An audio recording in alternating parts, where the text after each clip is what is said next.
The formula for success using outbound prospecting is really simple when you boil it down, right? There are basically, it's a simple four-part equation to get to the ultimate goal in outbound, which is, you know, holding a meeting with a prospect, whether that's a discovery meeting or whether that's a demo.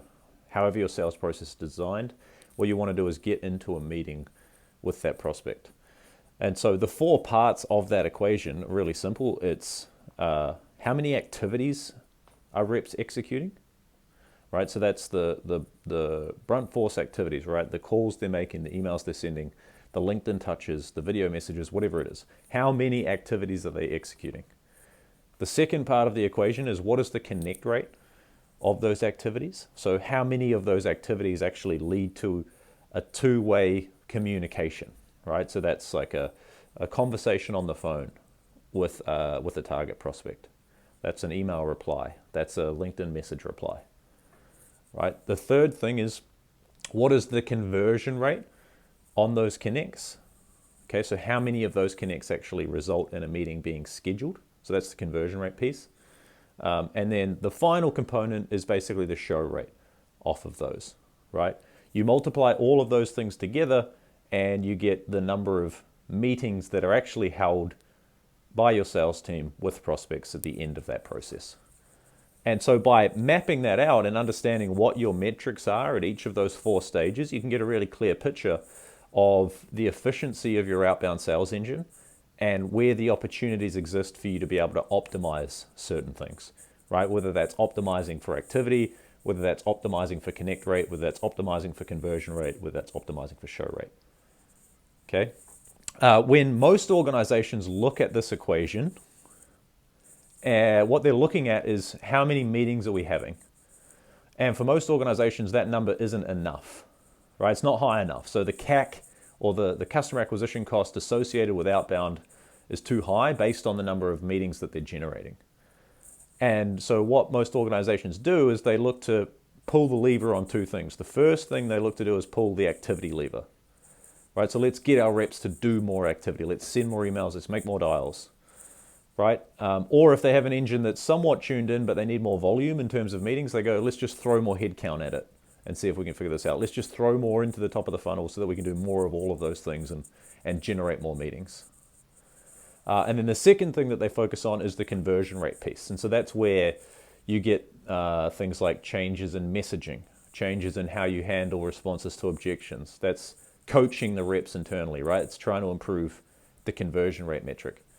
What a lot of companies overlook, and there's almost no attention focused on this, it's almost just taken like this is just a given for the market I operate in, is the connect rate, right? So connect rate is almost treated like it's something that can't be changed, and it is what it is. And so we need to optimize the other areas of the equation because connect rate can't change. In our view, this is the lowest hanging fruit for almost every outbound sales team is optimizing the connect rate so that more of those activities actually lead to connects with prospects. And I'm going to jump on the computer and just walk you through what I mean by this and how changes in that connect rate can have a massive impact on the outcome of that equation, which is actually meetings held with prospects. So let's jump on that and I'll walk you through it. All right, so here's our simple equation that we talked about, right? Activities times connect rate times conversion rate times show rate equals meetings held.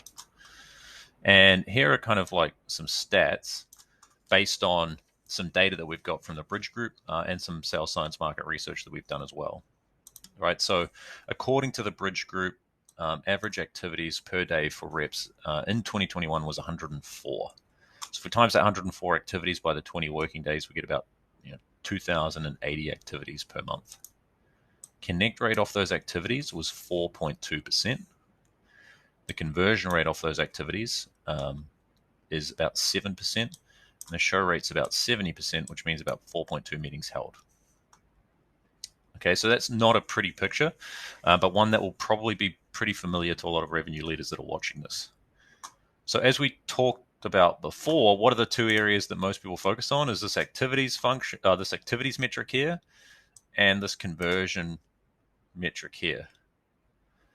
right? There may be some focus on this as well, which kind of ties into this, which is around the training and coaching on getting higher show rates. But almost exclusively, right, in every situation, this is overlooked. So this connect rate just isn't looked at. It's just kind of assumed that, oh, well, this is what we've got to work with, so we need to try to pull the levers on these other three metrics. We think that that's wrong, and you can implement a simple process change called channel validation, which will drive this metric way up. Okay, and so let's look at what that looks like when you pull the lever on that metric. So if we can get our connect rate to 22% and keep everything else constant, we're able to increase the pipeline by 433%. Right? If we sacrifice some activity in order to drive that up, the connect rate up, we're able to get a 209% increase. And if we sacrifice the activity, drive the connect rate up, and then naturally increase the conversion rate off that, right, we get an even better lift. Okay, this all makes sense because it's a simple equation, right? But it works in practice as well as in theory, right? Think about this simply. If your reps are getting connects on 22% of the activity that they're doing, naturally the conversion rate on that activity is going to increase. Why is that the case? Because they're going to have more at-bats, right? They're going to get used to speaking to prospects. They're going to come across the scenarios much more often, which means they're going to be able to manage those scenarios more effectively. Okay, so how the hell do you get a 22% connect rate? And how does that work? Well, that's the process of channel validation. Right, channel validation is an additional step in the outbound sales process for most organizations. And it sits in between the list building and when you sequence leads, right? So the way that most organizations run outbound is they build a list and then they throw all of those prospects into a multi-channel outreach sequence, right? So everyone gets email touches, phone calls, LinkedIn touches across a 2 or 3 week period, right? In our view, this is in most situations a massive waste of time. And the reason for that is because you end up executing activity to prospects in channels that you're not going to get a response from them in. So for example, if you run a multi-channel outreach sequence, it's probably got 5, 7, 8 call attempts in it. A lot of those call attempts, so typically to 85 to 90% of those people, will result in nothing.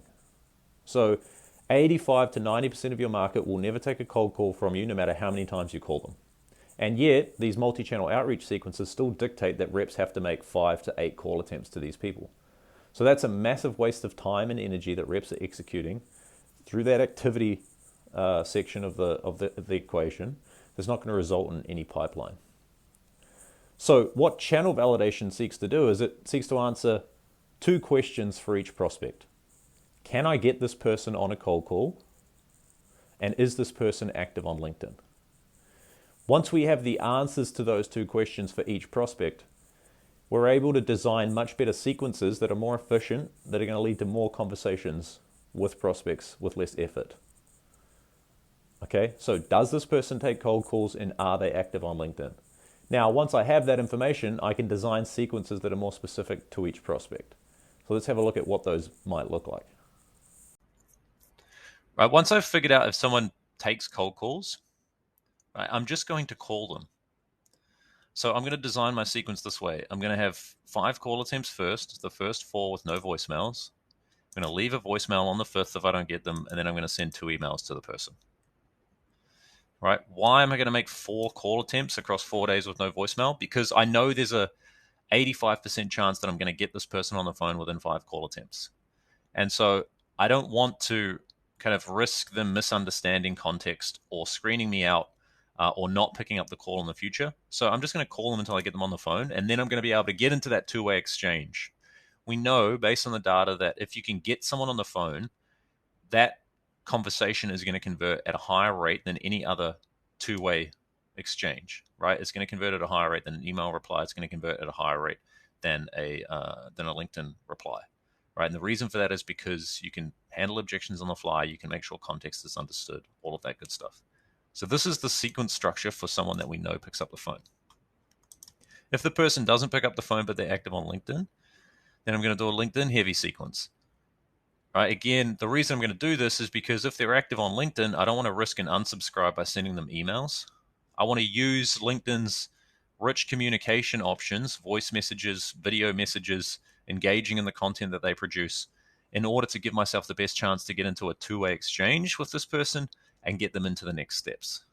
So there's a lot of focus from SaaS companies and other tech companies at the moment to increase efficiency in their go-to-market engines, right? Channel validation is a really good way to do this. It allows you to get more results with fewer inputs at the top of the funnel because you're executing activities that are actually going to lead to conversations. And without conversations, you can't generate pipeline through outbound. Right? If you have any questions on this, feel free to reach out to me, and we can have a look at what this might look like for your organization and whether or not it might be a fit.